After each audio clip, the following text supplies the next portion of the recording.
On Jerusalem Dateline, the IDF pulls out of Jenin after days of intense fighting. What's the future of this Palestinian terrorist stronghold? Plus, politicized legal cases and uncivil protests in Israel and the U.S. threaten to undermine the political process. And we'll visit one of Jerusalem's most famous and beloved places, where you can buy fruits and vegetables, enjoy a bustling nightlife, and savor the city's cultural diversity. All this and more coming up on this edition of Jerusalem Dateline.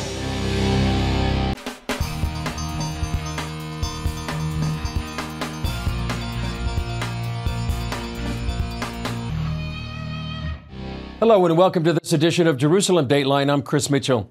After an intense two-day counterterrorism operation, the IDF withdrew from the city of Jenin, located in biblical Samaria, earlier this week. The operation came after a spike in terror this year, with over 50 Israelis killed and injured in targeted attacks. The IDF had been making arrests and nightly raids, but Jenin continues to be a headquarters for multiple terror groups. Israeli Prime Minister Netanyahu promised further military action when necessary. This is a sign of our next steps. This is just the first step. It's not by no means the last action that we will take. We will do what we can from the ground, from the air, with superb intelligence. We will do what we can to fight the terrorists. They shall have no safe haven. I spoke with Reserve Lieutenant Colonel Jonathan Conricus from the Israel Defense and Security Forum about the operation. Jonathan Conricus, thanks for joining us. Tell us your assessment of the recent counterterrorism raid there in Jenin. Well, Chris, the IDF has been operating in northern Samaria for over a year and a half, almost daily and nightly raids into those territories against Palestinian terror. But terror hasn't abated, and we've still seen a growth in terror activity from that area against Israeli targets. That's why the IDF launched this last operation, House and Garden, which all in all, I think from a tactical and operational perspective, was successful. 11 terrorists were killed, massive blow to their infrastructure in Jenin, and most importantly, bringing home the understanding to terrorists, all of them in northern Judea and Samaria, that there is no safe haven for them to operate against Israeli targets from. So all in all, I think a success.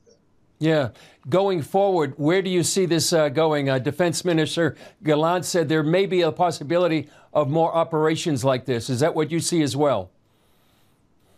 Well, I think one thing is clear, that the past strategy of having nightly limited, platoon company level raids isn't delivering, despite the fact that the IDF has had many successes. And we're seeing that Hamas has really shifted its center of gravity and efforts into northern Samaria.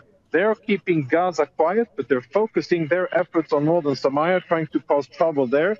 We see heavy Iranian involvement, and we see lots of money and weapons coming in, smuggled from Jordan. So I think that we will see more of this in the future, and I don't think that this will be the last operation, neither in Jenin nor in the neighboring city of Nablus. Jonathan Conricus, thanks for joining us and your expertise. Thank you. Thank you very much. The IDF Jenin operation triggered an outcry from the UN, with the Secretary General condemning Israel's use of force. Julie Stahl brings a report from her visit to the site of a recent attack, where she spoke with Israelis living in the biblical heartland on the front lines. Israelis living in Judea and Samaria tell CBN News they have a good life most of the time. I can say we are living in a dream, because every step we do, every morning when we wake up in the land of the Bible. We see the prophecy coming alive. And like those times, we have challenges here. Recently, especially over the last 2 weeks, those challenges include an increase in terror attacks. Much of the world calls this territory the West Bank, although in the Bible, God gave it to the tribe of Benjamin. Israel Gantz, head of the Binyamin Regional Council here, says this time is no different from any other in Jewish history. In the last 2 weeks, only in Binyamin, we had 200 terror attacks. I mean, we had 5 shooting terror attacks, and we have 200 stoning I'm Walt of Gakil. Of course, you heard about a terrible terror attack that we had 2 weeks ago in a gas station near Eli. The gas station and the hummus restaurant behind me are the site of one of the most recent terror attacks against Israelis in Judea and Samaria. 2 terrorists murdered 4 Israeli men, and one of them was an employee of Hummus Eliyahu. So I called up my son Eitan, who works here at Hummus Eliyahu, and he didn't answer his phone. I think it was maybe a minute and a half, but it was the longest minute and a half of my life. And when he finally answered, I realized that he's okay, but someone else was killed. Eliana Passantine, a mother of 8, lives here and works for the regional council. While her 15-year-old son Eitan survived the attack, his friend Alicia did not. On one hand, I'm so grateful he's okay and alive, but we lost a lot of good people here. It was a warm and pleasant afternoon. 2 terrorists arrived here in a stolen car with yellow Israeli plates. They opened fire just in front of the hummus restaurant with 2 M16 rifles. Restaurant owner Aviad Gizbar was away on reserve duty when the attack happened. It was our fortune that the place was empty. 10 minutes earlier, the place was bursting with a party. There by the flag of Eli, the terrorists got out of the car. I was inside. I heard shooting and looked. 19-year-old Elkana Sadia was managing the restaurant that day. I saw Nachman here, Elisha, and Masood. Then the first paramedic arrived to assess the situation inside. Sadia showed us where some of the bullets hit and how they penetrated into the restaurant.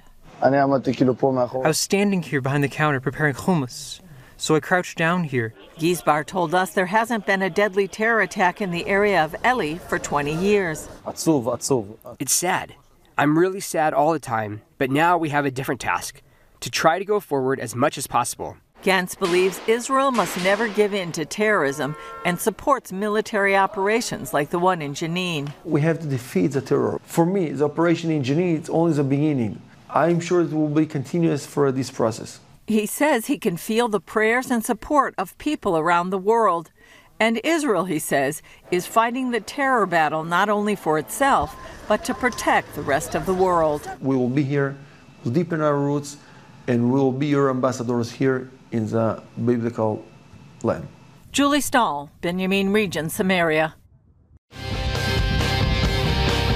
Coming up, how political agendas threaten to undermine governments in Israel and the U.S.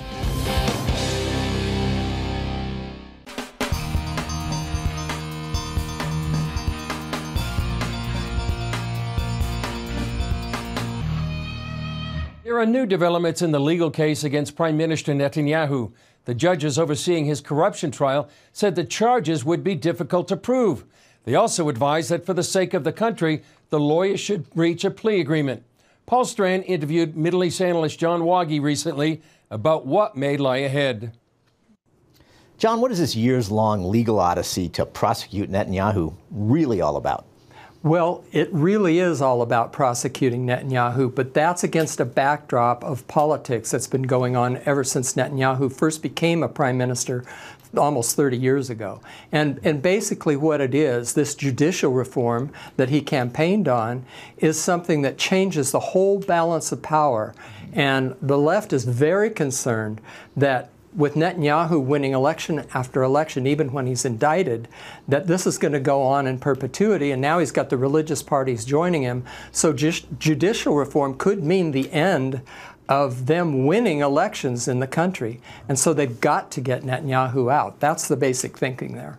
Do you see any way in which these massive months-long protests here in Israel, mostly from the left, have anything to do with this effort to get Netanyahu in the courts? They have everything to do with getting him in the courts, because if he's convicted of a bribery crime, that's what they see as their best hope of getting him out permanently. And if they can get him to do a plea deal, it would be so he would retire from public life. That would be his plea deal. That's what they want. That's why he's not agreeing to it. He'll go ahead and take his chances with the legal system and the fact that people are waking up to the idea that he never should have been prosecuted in the first place, and that there were certain police malfunctions during that time that led to his prosecution to begin with. So if a committee ever investigates some of that, then you could have a real trouble on the left side of the quadrant, you know, and it's trouble. So where does it all go from here?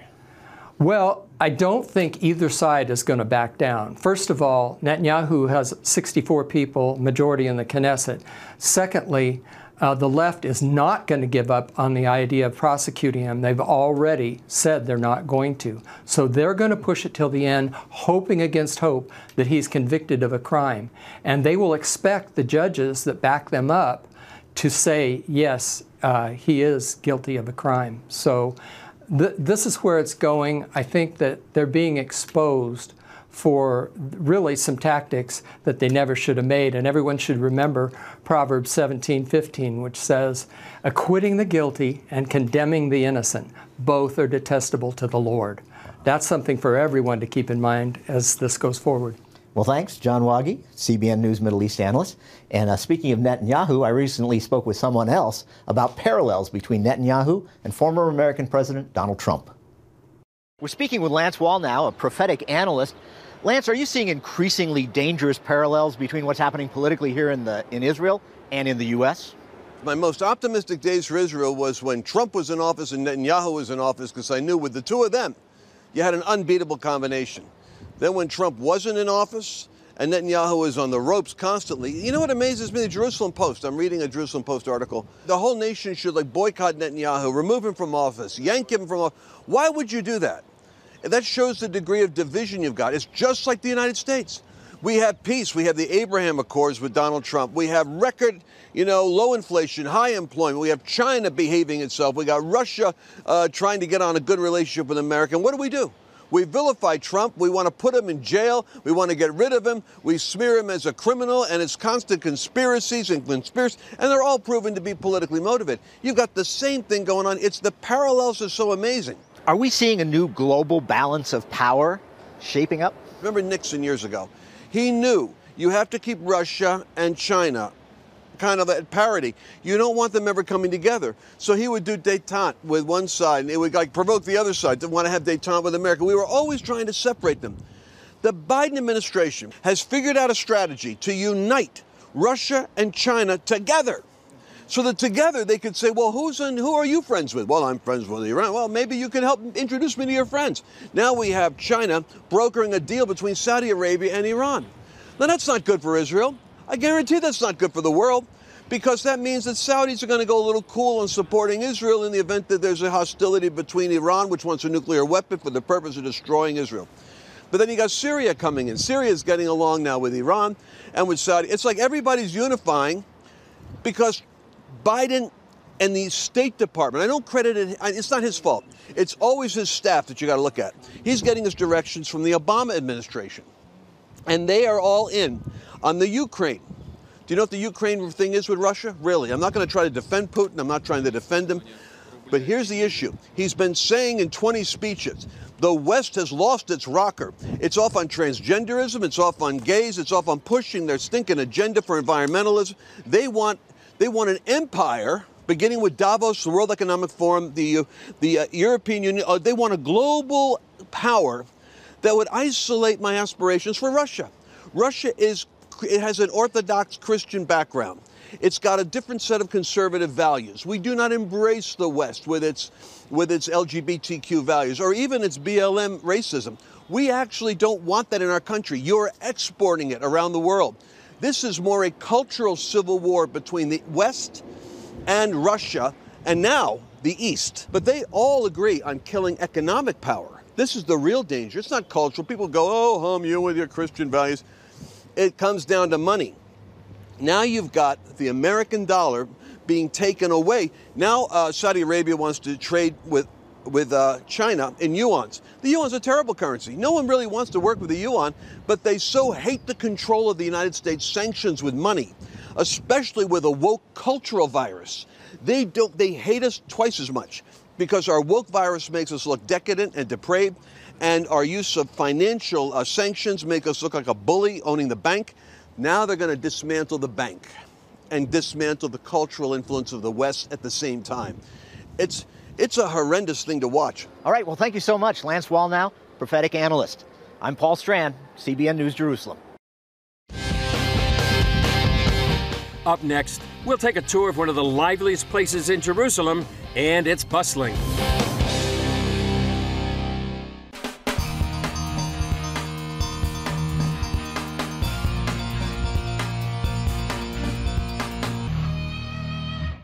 If you've ever been to Jerusalem Shuk, the streets and alleys filled with market stalls, you'll never forget it.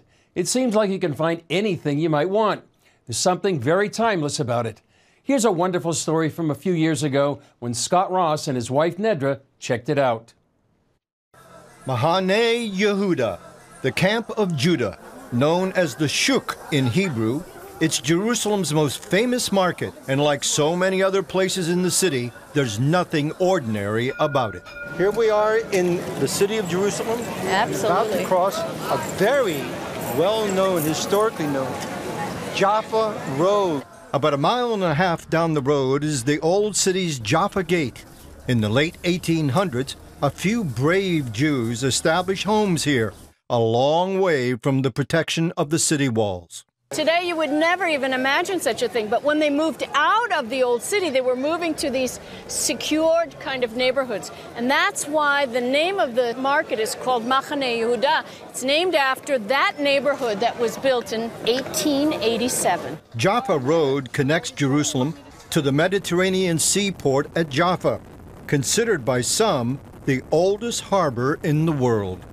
Who would have been on this road in the recent history? Someone like General Allenby, when he came and conquered this from the Ottomans, 1917. Theodore Herzl came down this road.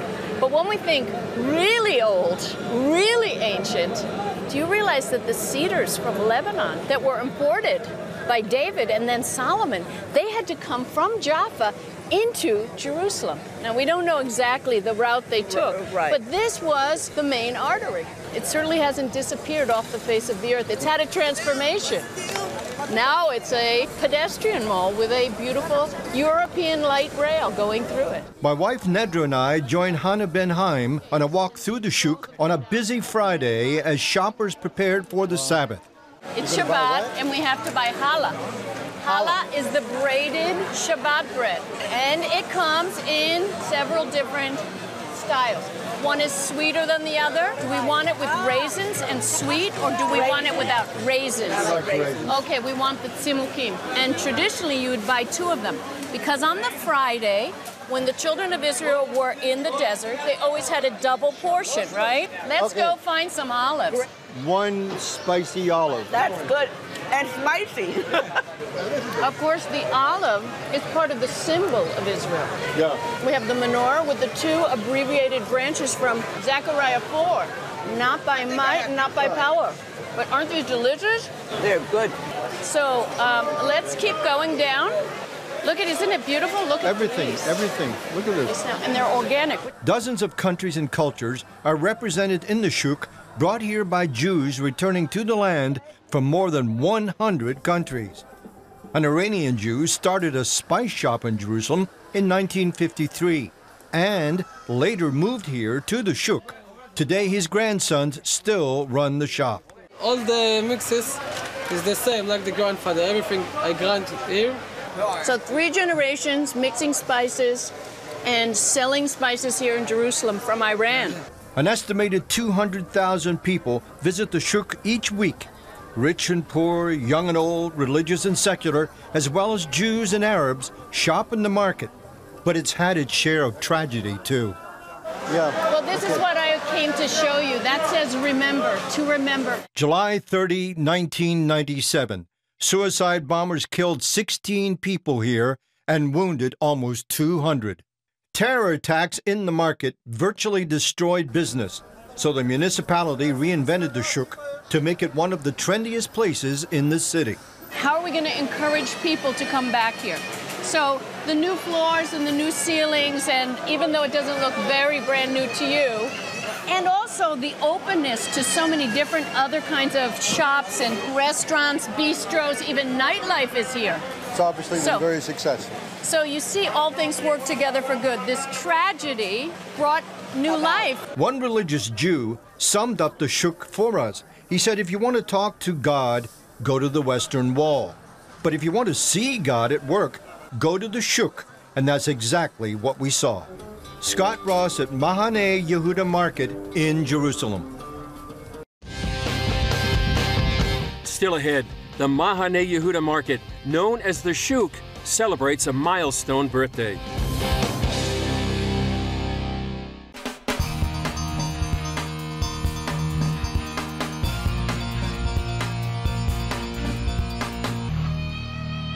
Now that you've seen Jerusalem's iconic Mahane Yehuda Market up close, you can understand what all the fuss was about when it turned 100 years old recently.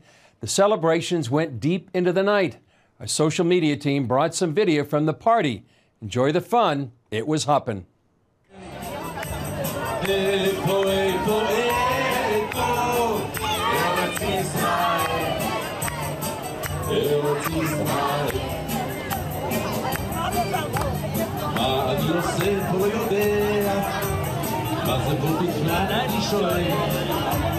מכל הצדדים אני שומע סלח פה זה ארץ ישראל פה זה ארץ ישראל יצא פה היה דוד המלך פה אתה תחיה גם כן אינשאללה בארץ ציון כי דבר אדוני ירד ירד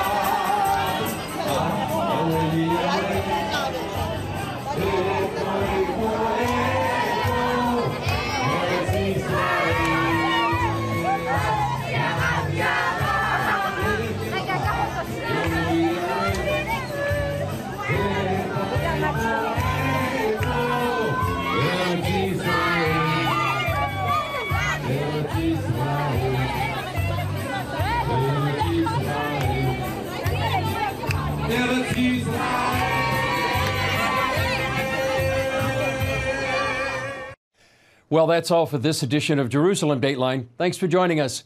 Remember, you can follow us on Facebook, Twitter, Instagram, and YouTube.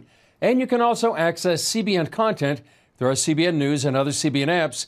Don't forget to sign up for our email blasts so you can continue to receive all of our exciting CBN content. I'm Chris Mitchell. We'll see you next time on Jerusalem Dateline.